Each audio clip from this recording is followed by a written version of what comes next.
João acordou sobressaltado com o som de uma porta batendo com força, o coração acelerado como se estivesse prestes a explodir. Era Miguel, o irmão mais velho de Pedro, parado na soleira do quarto de hóspedes, os olhos flamejantes de raiva, segurando uma carta amassada que João reconheceu imediatamente como a que havia escrito para si mesmo, confessando seus sentimentos proibidos. Em um instante, Miguel arremessou a carta no chão e gritou: "Você acha que pode vir aqui destruir minha família?", deixando João paralisado, sabendo que aquele segredo exposto mudaria tudo para sempre. A casa em Lisboa, no bairro de Alfama, com suas ruas estreitas e cheiro de sardinha grelhada flutuando do ar, sempre parecera um refúgio para João. Ele chegara ali há 2 semanas, convidado por Pedro, seu melhor amigo da universidade, para passar as férias de verão longe da pressão sufocante de sua própria família em Porto. Pedro, com seus 20 anos cheios de energia, era o tipo de amigo que tornava tudo leve, festas improvisadas, caminhadas pela cidade, conversas até altas horas sobre sonhos e frustrações. Mas Miguel, aos 25, era diferente. Trabalhando como engenheiro em uma empresa de construção, ele carregava o peso da responsabilidade familiar desde que o pai falecera há 5 anos, deixando a mãe viúva e dependente. Miguel era o pilar, o protetor, e sua presença imponente sempre intimidava João, que se sentia atraído por ele de uma forma que não conseguia explicar. Naquela noite fatídica, tudo começou inocentemente. Pedro havia saído para encontrar amigos em um bar no Bairro Alto, deixando João sozinho na casa. Miguel chegara cedo do trabalho, exausto, mas com um sorriso raro que iluminava seu rosto cansado. "Fica à vontade, João. A casa é sua", dissera ele, oferecendo uma cerveja. Eles conversaram sobre trivialidades, o futebol, o clima quente de julho, os planos de João para o futuro na Faculdade de Literatura. Mas aos poucos, a conversa aprofundou. Miguel abriu-se sobre a solidão de ser o provedor da família, sobre como sacrificara seus próprios sonhos para manter tudo unido. João, tocado pela vulnerabilidade, compartilhou suas inseguranças, a pressão dos pais para que seguisse uma carreira respeitável, o medo de decepcioná-los com sua identidade. Sem perceber, João se aproximara, e Miguel não recuara. Um toque no braço, um olhar prolongado, e de repente, o ar ficou carregado. Mas o beijo nunca aconteceu. Miguel se afastou bruscamente, murmurando algo sobre ser um erro, e subiu para o quarto. João, confuso e agitado, escreveu a carta para si mesmo, desabafando os sentimentos que o consumiam. Ele a escondera no fundo da mochila, ou assim pensara. Agora, com Miguel confrontando, o mundo desabava. "Como você pôde escrever isso? Sobre mim? Meu irmão é seu amigo?", esbravejou Miguel, a voz ecoando pelas paredes antigas da casa. João tentou explicar, gaguejando: "Eu não queria. Foi só um desabafo. Por favor, não conta a ninguém." Mas Miguel balançou a cabeça, o rosto contorcido pela dor. "Você não entende. Minha mãe. Ela nunca aceitaria isso. E Pedro. Ele confiou em você." A tensão escalou quando a mãe de Pedro e Miguel, Dona Maria, uma mulher de 50 anos com olhos severos e fé inabalável na Igreja Católica, voltou da missa noturna. Ela percebeu o clima pesado imediatamente. "O que está acontecendo aqui?", perguntou, cruzando os braços. Miguel hesitou, mas João, em pânico, interveio: "Nada, senhora. Só uma discussão boba." Mas Miguel não aguentou. Ele pegou a carta e entregou à mãe, traindo a confiança implícita. Dona Maria leu em silêncio, o rosto empalidecendo. "Isso é uma abominação", sussurrou ela, citando versos da Bíblia que João conhecia bem demais de sua própria educação rígida. "Você não é bem-vindo aqui. Saia." João saiu correndo para a rua, o coração partido, sem saber para onde ir. Ele ligou para Pedro, que atendeu confuso: "Ei, cara, o que houve?" "Minha mãe está histérica." João contou uma versão editada, omitindo os detalhes, mas Pedro insistiu para que voltasse. "Vamos resolver isso. Você é como um irmão para mim." Mas ao retornar, a atmosfera era irrespirável. Miguel evitava olhares, Dona Maria rezava em voz alta no canto da sala, e Pedro tentava mediar, sem entender a profundidade do conflito. Naquela noite, deitado no sofá, João refletia sobre suas escolhas. Por que se abrira tanto? A atração por Miguel era real, mas o preço era alto: a amizade com Pedro em risco, a rejeição familiar e quando suas próprias feridas. Os dias seguintes foram um turbilhão de emoções. Pedro, leal, defendeu João: "Mãe, ele é gay, e daí? Estamos no século XXI. Mas Dona Maria rebateu: não na minha casa. Deus não aprova. Miguel, dividido, alternava entre raiva e culpa. Ele confrontou João em particular: você me fez questionar tudo. Eu não sou como você. Mas seus olhos diziam o contrário, revelando um conflito interno que João reconhecia. A sociedade portuguesa, apesar de progressista em leis, ainda carregava resquícios de conservadorismo, especialmente em famílias tradicionais como aquela. João sentia o peso da discriminação, o medo de ser exposto. Enquanto isso, João lutava com sua consciência. Deveria lutar por seus sentimentos ou recuar para preservar a paz. Ele decidiu confrontar Miguel novamente, em uma caminhada pelo Tejo. Porque me entregou para sua mãe. Podíamos ter resolvido sozinhos. Miguel suspirou: medo. Medo de mim mesmo. Aquela confissão abriu uma fresta, mas o abismo era grande. Pedro, percebendo a tensão, começou a suspeitar. Há algo mais entre vocês? Perguntou a João, forçando-o a mentir para proteger todos. A mentira pesava como uma âncora, ampliando o drama interno. A semana prosseguiu com uma calmaria falsa, mas as rachaduras se aprofundavam. João, ainda hospedado por insistência de Pedro, evitava Miguel o máximo possível, mas a casa pequena tornava isso impossível. Em um jantar familiar, Dona Maria lançou olhares acusadores, murmurando orações entre garfadas. A juventude de hoje perdeu o rumo, comentou ela, direcionando a indireta. Pedro rolou os olhos: mãe, pare com isso. João é uma boa pessoa. Miguel permaneceu calado, mastigando devagar, seu silêncio gritando volumes. João sentia-se como um intruso, questionando se valia a pena ficar. Mas fugir significaria admitir derrota, e ele estava cansado de se esconder. Uma noite, enquanto Pedro dormia, João ouviu ruídos na cozinha. Era Miguel, bebendo sozinho, o rosto iluminado pela luz fraca da geladeira. Não consigo dormir, confessou Miguel ao ver João. Eles sentaram-se à mesa, a conversa fluindo com cautela. Miguel falou de sua juventude, como abandonar a faculdade de artes para trabalhar, atendendo às expectativas do pai falecido. Sempre fiz o que era certo. Mas e se o certo for errado para mim? João ouviu, o coração acelerando. Eu sei como é, meus pais querem que eu seja advogado, mas eu amo escrever. E sobre nós? Miguel hesitou: não há nós. Mas você me faz pensar. O momento foi interrompido por Dona Maria, que desceu as escadas. O que vocês estão fazendo aqui? Sua suspeita era palpável. Miguel mentiu, só conversando sobre trabalho. Mas a semente da dúvida foi plantada. No dia seguinte, Dona Maria confrontou Miguel em particular: aquele rapaz está te influenciando mal, lembre-se do que a igreja ensina. Miguel defendeu-se: mãe, é só amizade. Mas internamente, ele lutava. Seus sentimentos por João cresciam, mas o medo de perder a família o paralisava. A sociedade lisboeta, com suas paradas do orgulho e leis progressistas, contrastava com o conservadorismo doméstico, criando um abismo moral. Pedro, alheio aos detalhes, planejou uma saída para distrair todos, uma viagem de fim de semana a Sintra. Vai ser bom para limpar o ar, disse ele. No carro, a tensão era elétrica. João e Miguel sentavam-se no banco de trás, seus joelhos se tocando acidentalmente, enviando choques. Em Sintra, entre palácios e florestas, eles passearam. Pedro adiantou-se com a câmara, deixando-os sozinhos. Por que lutamos contra isso? Perguntou João. Miguel respondeu: porque dói menos assim. Mas seus olhos traíam desejo, e por um segundo, suas mãos se entrelaçaram. De volta a Lisboa, o conflito explodiu. Pedro encontrou uma mensagem no celular de João, uma nota para Miguel, não enviada. O que é isso? Vocês dois? Gritou Pedro, sentindo-se traído. João tentou explicar: não é o que parece. Eu gosto dele, mas nada aconteceu. Pedro virou-se para Miguel: irmão, diga que é mentira. Miguel, encurralado, admitiu: eu sinto algo também. Desculpe. Pedro saiu furioso, batendo a porta. Dona Maria, ouvindo a briga, desabou em lágrimas: vocês destruíram esta família.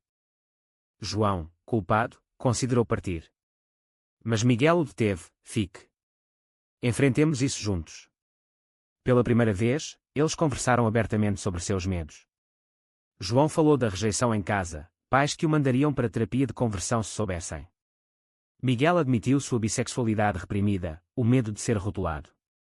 A conversa foi um bálsamo, mas o preço era alto. Pedro se isolou, recusando falar.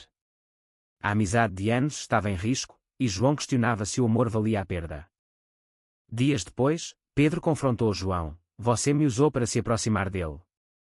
João negou veementemente: "Você é meu melhor amigo. Isso aconteceu por acidente." Pedro, magoado, disse: "Preciso de tempo." Miguel tentou reconciliar: "Irmão, não foi intencional." Mas Pedro rebateu: "Você sempre foi o perfeito." Agora, isso. O drama familiar se intensificava, com Dona Maria convocando um padre para exorcizar a casa, ampliando o absurdo. João sentia o peso da sociedade, amigos que o apoiariam, mas família que o condenaria. Em uma reviravolta, Miguel decidiu confrontar a mãe: "Mãe, eu amo você, mas preciso viver minha verdade." Dona Maria chorou: "Você me mata com isso." Mas uma fresta surgiu quando ela admitiu: "Seu pai era rígido, mas talvez eu esteja errada." O conflito interno de cada um se aprofundava, com decisões pendentes. João, inspirado, escreveu uma carta para seus pais, mas hesitava em enviar. A tensão crescia, levando a mais confrontos. Com Pedro ainda distante, a casa parecia um campo minado. João e Miguel mantinham distância, mas olhares roubados revelavam atração. Uma tarde, enquanto Dona Maria ia ao mercado, eles se encontraram na varanda. "Não aguento mais fingir", disse Miguel, aproximando-se. João recuou: "E Pedro? E sua mãe?" Miguel suspirou: "Eles vão entender com tempo." Mas o momento foi quebrado por uma ligação. Era o tio de Miguel, um homem conservador, convidando para um churrasco familiar. "Traga o amigo de Pedro", disse ele, sem saber do caos. No churrasco, em uma quinta nos arredores de Lisboa, a fachada desmoronou. O tio, bebendo vinho, fez piadas homofóbicas, esses modernos com suas paradas. Uma vergonha. João engoliu em seco, Miguel apertou o punho. Pedro, presente mas silencioso, defendeu: "Tio, pare. Isso é ignorância." O tio riu: "Você virou defensor agora."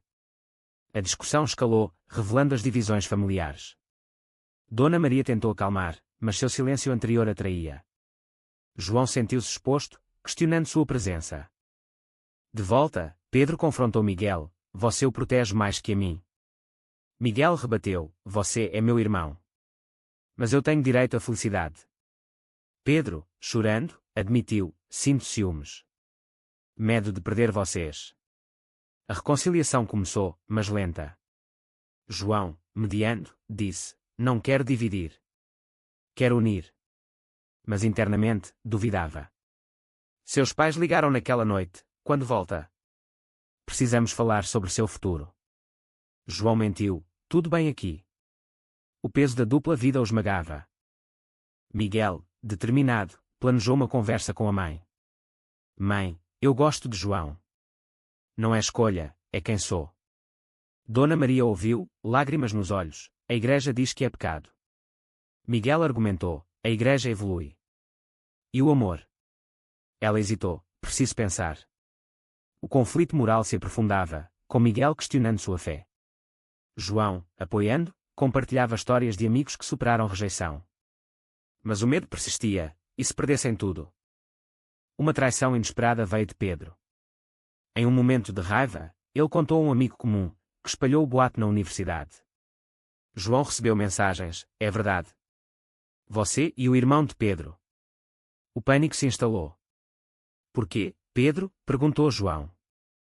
Pedro arrependeu-se: "Fui idiota. Desculpe." A confiança quebrada ampliava o drama, forçando decisões. Miguel defendeu João: "Irmão, você errou." Pedro assentiu, mas o dano estava feito. João considerou voltar para Porto, mas Miguel implorou: "Fique. Lutemos." Eles saíram para uma caminhada noturna pelo Chiado, discutindo o futuro. "Sociedade nos julga, mas podemos mudar mentes", disse João. Miguel concordou, mas admitiu: "Tenho medo de perder meu emprego." A realidade social batia forte, discriminação sutil em Baonha, apesar das leis. Dona Maria, em uma virada, leu artigos sobre LGBT: "Talvez eu esteja errada." Mas o progresso era frágil. Um confronto final com o tio explodiu via telefone. Se for verdade, não venha mais aqui. Miguel cortou. Então adeus. O preço da autenticidade era alto, mas libertador. João, inspirado, enviou a carta aos pais. Sou gay. Aceitem ou não? A espera era agonizante. As respostas dos pais de João chegaram como uma bomba. Volte imediatamente. Vamos resolver isso. O tom ameaçador evocava terapia forçada. João compartilhou com Miguel. Eles não entendem. Miguel abraçou-o verbalmente. Estamos juntos. Mas Pedro, ainda magoado, distanciou-se mais. Preciso de espaço, disse ele, saindo para ficar com amigos. A família se fragmentava, e João se sentia culpado. Miguel enfrentou o trabalho. Rumores chegavam via redes sociais. Seu chefe, conservador, chamou-o. Isso afeta a imagem da empresa. Miguel defendeu-se. Minha vida pessoal é minha. Mas a pressão crescia, ameaçando sua carreira. Vale a pena? Perguntou a João. Sim, pela liberdade. Mas o custo emocional era imenso, noites insones, discussões internas sobre moralidade. Dona Maria, em evolução, convidou um psicólogo, para entender melhor.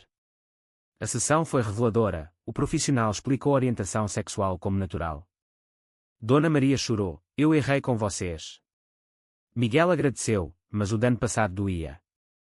João, participando, sentiu esperança, mas questionava, e se fosse tarde? Pedro retornou, arrependido, fui egoísta. Apoio vocês.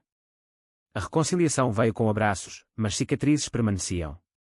Eles planejaram uma viagem familiar para reconstruir laços. Em Óbidos, entre muralhas medievais, conversaram abertamente. Pedro admitiu, tive medo de perder meu irmão. Miguel respondeu, você nunca me perderá. João sentiu-se incluído, mas o conflito com seus pais pairava. Ao voltar, uma carta dos pais de João, não aceitamos. Não volte. O coração partiu-se. Miguel consolou, crie sua família aqui. Mas a rejeição ecoava traumas sociais. João decidiu confrontá-los por videochamada, isso sou eu. Amém ou percam. Os pais hesitaram, mas o pai disse, preciso de tempo. A mãe chorou, não quero te perder. Um progresso mínimo, mas esperançoso. Miguel enfrentou uma demissão velada, talvez procure outro lugar. A discriminação o enfureceu, levando a uma denúncia. Não vou me calar, disse. João apoiou, mas temia retaliação. O drama social se ampliava, questionando leis versus realidade. Com o apoio crescendo, João e Miguel oficializaram o relacionamento sutilmente. Pedro, agora aliado, organizou um jantar, pela família. Dona Maria cozinhou, tentando, bem-vindo, João. O momento foi tenso, mas genuíno. Conversas fluíram sobre aceitação, com Dona Maria admitindo, a Bíblia ensina amor acima de tudo.